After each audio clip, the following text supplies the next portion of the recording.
Analisa-analisa dari seorang Prof. Henry, silakan Prof. Ya, kalau saya melihat Ade Armando, kebetulan saya kenal dia cukup lama ya, karena sama-sama orang komunikasi. Ade itu memang seseorang yang sangat demokratis cara berpikirnya, dan jejak demokrasinya itu punya masa lalu bagaimana dia berdebat dengan Menteri Kominfo pada masa Pak Sofyan Jalil sampai tunjuk-tunjukkan. Ade memperjuangkan yang namanya demokrasi penyiaran. Tapi Ade juga punya masa lalu sebagai penulis di Republika dan termasuk intelektual muslim saat itu ya. Mungkin sampai sekarang saya juga melihat seperti itu. Nah artinya sebenarnya Ade ini memang sosok yang menarik. Dengan saya berdebat juga sering, saya pernah diundang ke UI, saya berdebat dengan dia. Dia menganggap pemerintah salah dalam konteks penyiaran waktu itu. Saya karena ada di pemerintahan, saya berdebat seru sama dia. Artinya saya melihat bahwa kalau Ade itu punya pemikiran-pemikiran yang memang seperti sekarang kemarin ya, dia juga mendukung mahasiswa. Itu hal yang memang dia sejak dulu seperti itu. Cuma dalam konteks sekarang ini, dia itu dinilai tidak lagi dari apa yang dia ucapkan di saat demo itu yang dia mendukung mahasiswa. Tapi tadi benar, Ade dinilai adalah bagian dari kelompok yang berbeda dengan kebetulan yang datang di demo itu. Memang ini demo mahasiswa, kita tahu. Tapi kita juga tahu setiap ada kesempatan, ada demo dan sebagainya, ada kelompok yang memanfaatkan.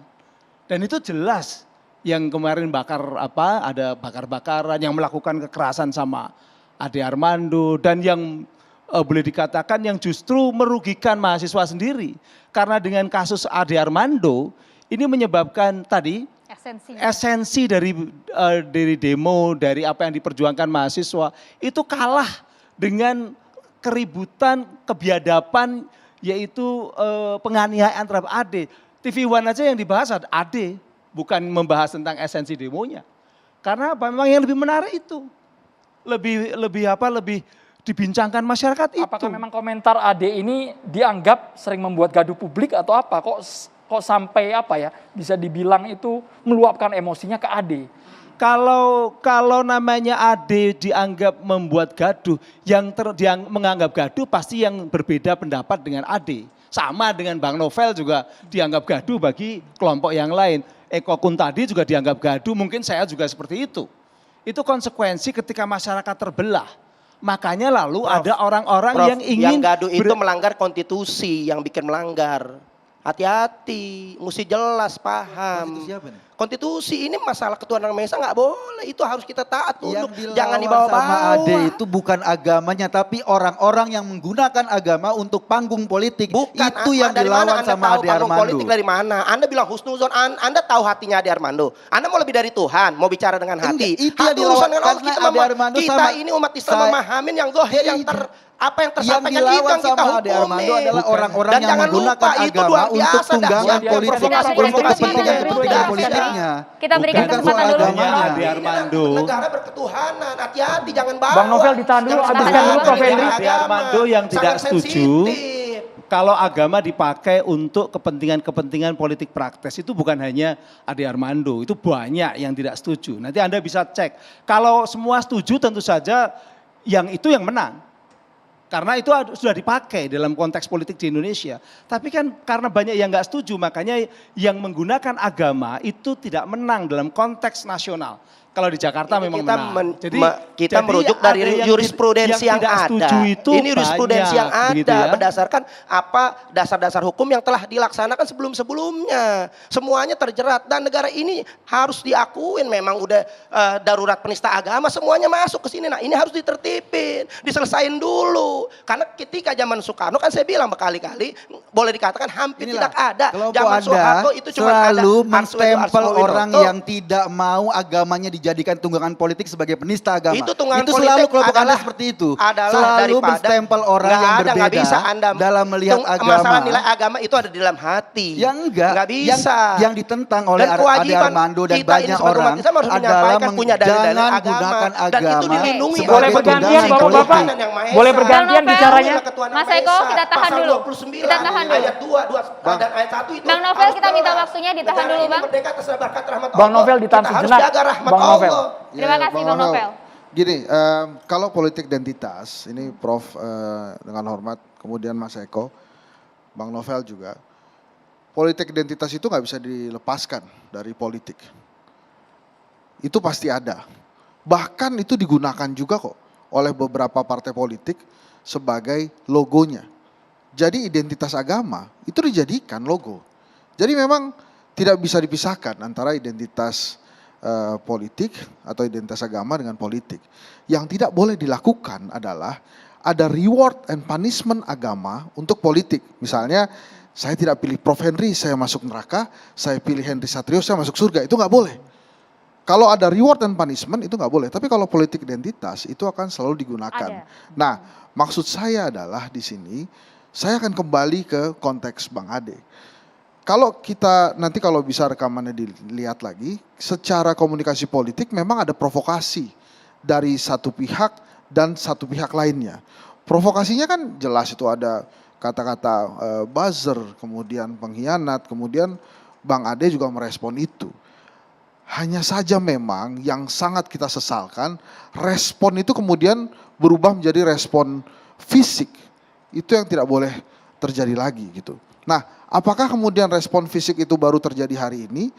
Tidak juga. Kalau dari pantauan banyak demonstrasi kan memang ada juga tuh beberapa hal yang ada kaitannya dengan kekerasan fisik gitu. Nah, maksud saya di sini adalah marilah kita ambil pelajaran dari apa yang terjadi dengan Ade Armando ini untuk lebih berkepala dingin ke depannya, bahwa masyarakat ini perlu dicerdaskan tentang apa itu politik identitas.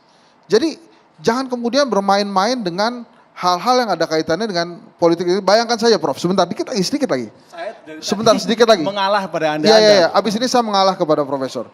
Di beberapa WA aja sudah jelas, pelaku pemukulan adalah pendukung si A gitu.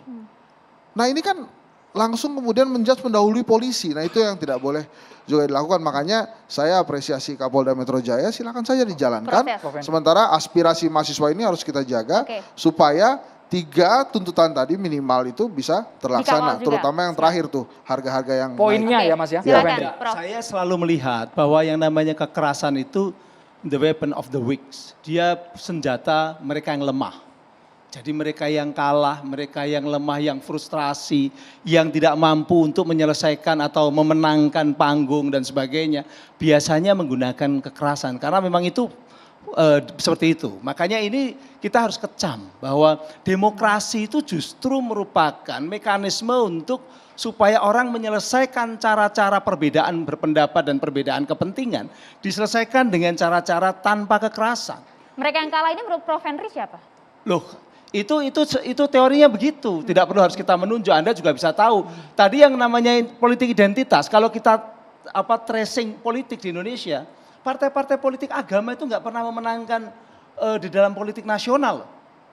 Coba sekarang yang menang siapa? Katakanlah pemilu 2019 siapa? Dari partai politik. PDIP, bukan politik agama. Di nomor 2 berapa? Siapa? Gerindra atau kemudian Golkar. Itu berarti apa? Itu kan partai-partai nasionalis gitu loh. Begitu pula presiden-presiden yang terpilih. Mungkin Gus Dur saja yang satu-satunya yang kiai malahan ya. Itu waktu itu karena dipilih oleh MPR.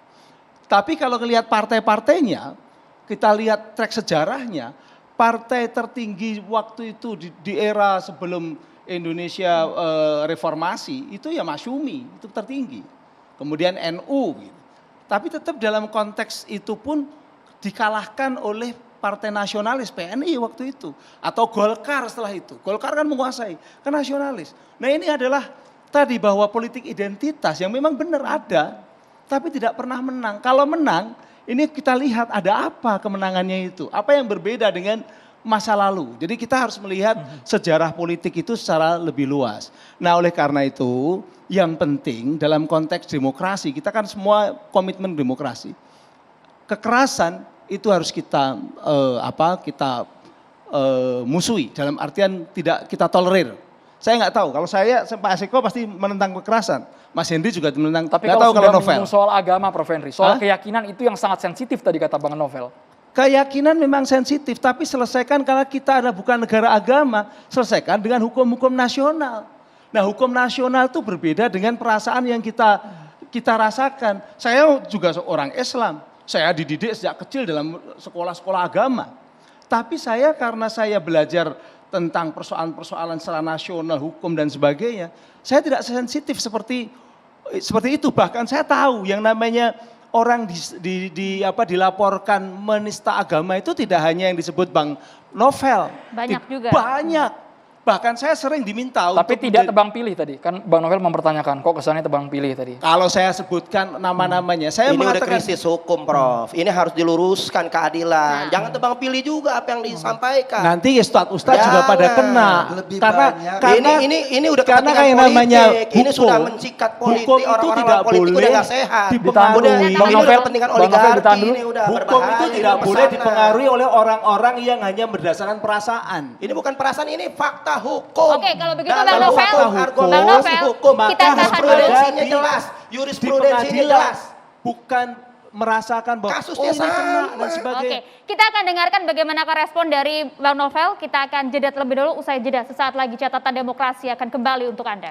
Mas Eko perlu ditanggapi. Tadi Bang Henry menyatakan kalau bisa setelah kejadian ini Ade Armando introspeksi diri. Lebih Berkepala dingin lagi. dingin lah. Komentarnya juga jangan yang pedas. Nah ini seperti apa? Karena baru-baru ini ada video viral menunjukkan statement Ade tak gentar. Saya tidak takut, makin berani. Ada yang mengungkapkan makin menggila. Itu betul nggak Ya Mas artinya Eko? provokasi. Otakku udah provokasi. Iya, Jadi provokasi. nggak selesai juga provokasi. Kita berikan Kita kesempatan dulu ya, provokasi. Bang, Kita ke Mas Itu Eko kita dulu. bisa buktikan. Baik, Bang Novel ditahan dulu. Kita ke Mas Eko tadi dulu. Artinya persekusi yang hari ini menimpa Ade Armando tidak membuat dia menghentikan informasi atau katakanlah pencerahan pada publik.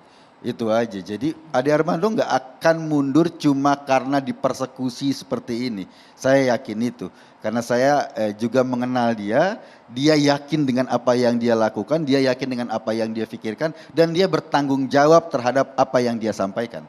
Jadi dia nggak akan mundur. Tapi apakah nggak bahaya juga kalau misalnya terus-terang akan menjadi target begitu loh Mas Eko? Maksudnya jadi target apa nih? Apakah memang bangsa ini sudah sedemikian biadab sehingga orang yang berbeda pemikiran jadi target? Karena seperti ini Mas Eko, kami hanya menyampaikan. Ada target foto-foto Mas Ini Eko, asas foto Ade kebangsaan Armando, sebab foto akibat siapa Denny menabur Siregar. angin menuai badai. Bang Novel ditahan Itu. sejenak, Bang Novel. Kita bergiliran bicaranya supaya jelas didengar publik. Ada yang memframing itu, wah jangan-jangan target selanjutnya ada nama Mas Eko, nama Denny Siregar, nama... Ya itu kan usaha Arya untuk Permadi. membungkam, usaha agar kita diam. Setelah kita diam maka orang-orang yang kemudian menguasai opini publik itu adalah orang-orang yang memang nggak suka. Sama ketika kita meneriakan jangan gunakan agama sebagai alat politik atau jangan tunggangi agama, maksud saya. Jangan tunggangi agama untuk mencapai kekuasaan politik. Itu yang selalu kita teriakkan. Kemudian kita distempel buzzer, kita distempel penista agama agar kita diam dan mereka berkuasa. Itu yang kita nggak mau. Lagian nggak ada yang targetin gitu. Itu di media sosial, Bang. Ramai di medsos, Bang. Rame itu Bang. Nggak, Foto-foto kalau- Mas Eko dan teman-teman ini. Saya sih sebetulnya tadinya mengharapkan komentar pertama dari Bang Ade itu adalah saya akan mengambil hikmah dari pelajaran ini. Nggak gitu. takut. Jadi lebih slow gitu. Walaupun Menyejukkan, itu menyejukkan. Tar dulu, antum. Cakep udah. ini gue aja takut terdekat dia nih. Bukan takut, maksud gue ngomong aja. Luar biasa.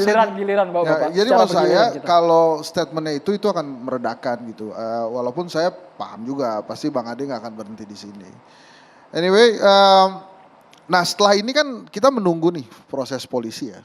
Mudah-mudahan aja bisa selesai. Karena buat saya agak ajaib juga sih. Karena itu deh ya. Saya kan lihat dari jauh. Bahkan saya aja nggak tahu tuh ada peristiwa itu. Memang kejauhan juga gue nontonnya, saya nontonnya gitu. Cuma kaget juga ternyata di tengah itu ada yang kerusuhan itu. Dan sampai sehari ini kan kita belum tahu tuh kenapa mukul. Terus sampai hari ini juga kita nggak tahu siapa yang teriak-teriak gitu, ibu-ibu. Kita kan cuma dengar suaranya doang tuh ya. Itu mamanya ada di mana, siapa yang teriak-teriak tuh juga mama, itu juga saya nggak tahu tuh siapa. Jadi semuanya ini sebetulnya masih misteri. Yang tidak misteri itu cuma aspirasi mahasiswa itu.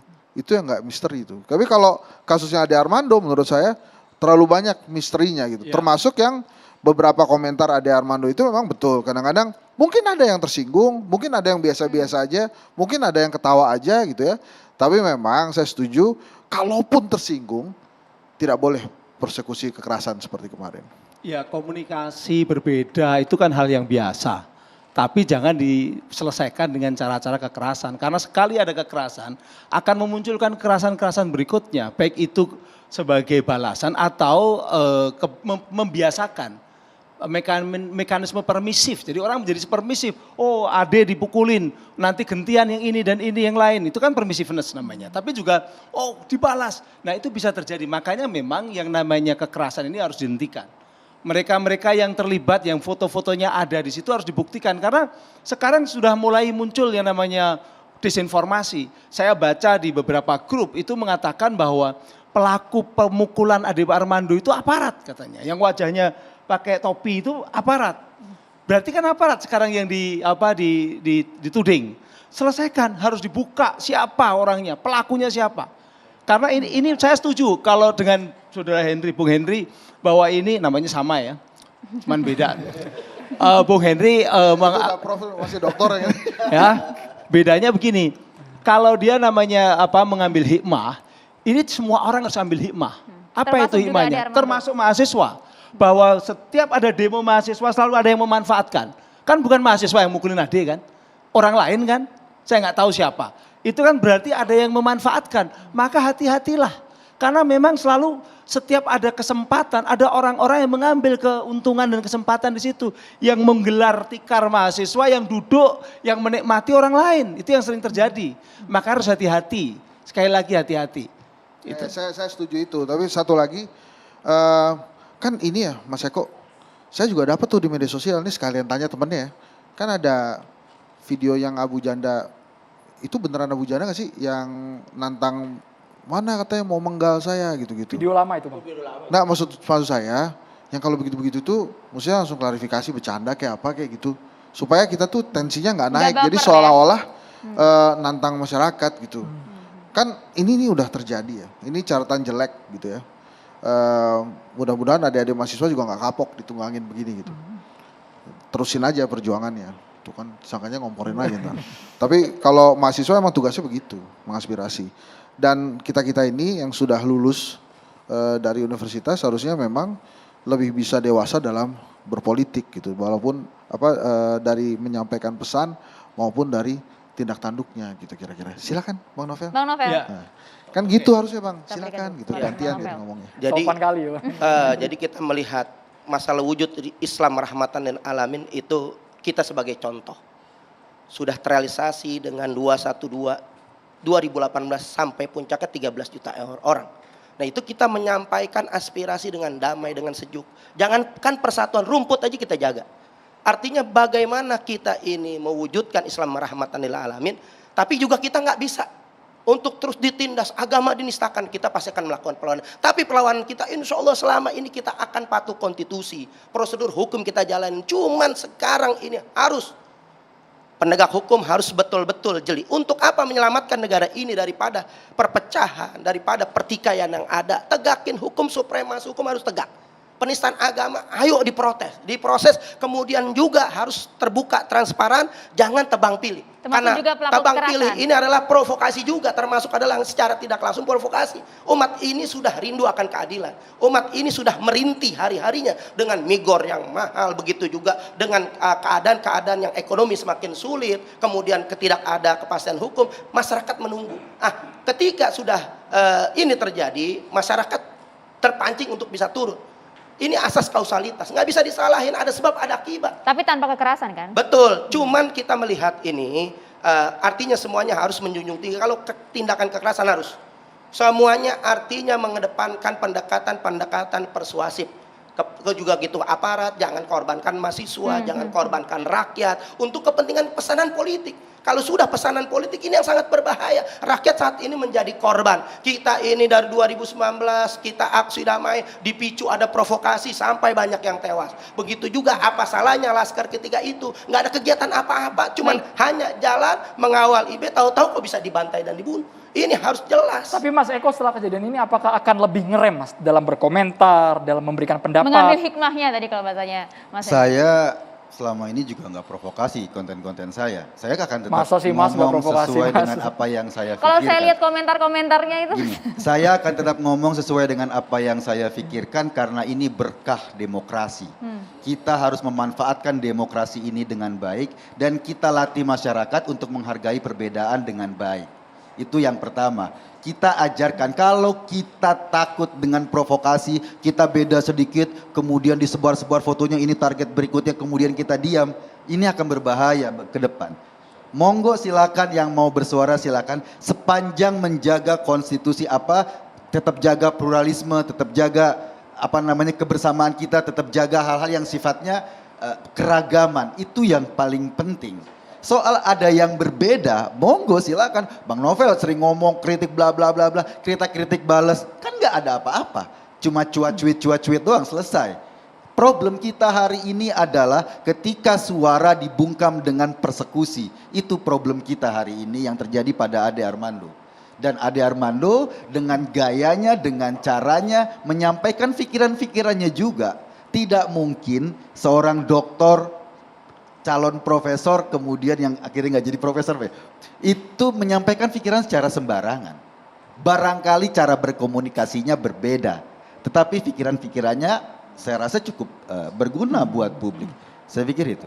Ya, saya melihat bahwa era sekarang ini memang orang hanya ingin mencari pendapat, informasi yang sesuai dengan sikap dan keyakinannya.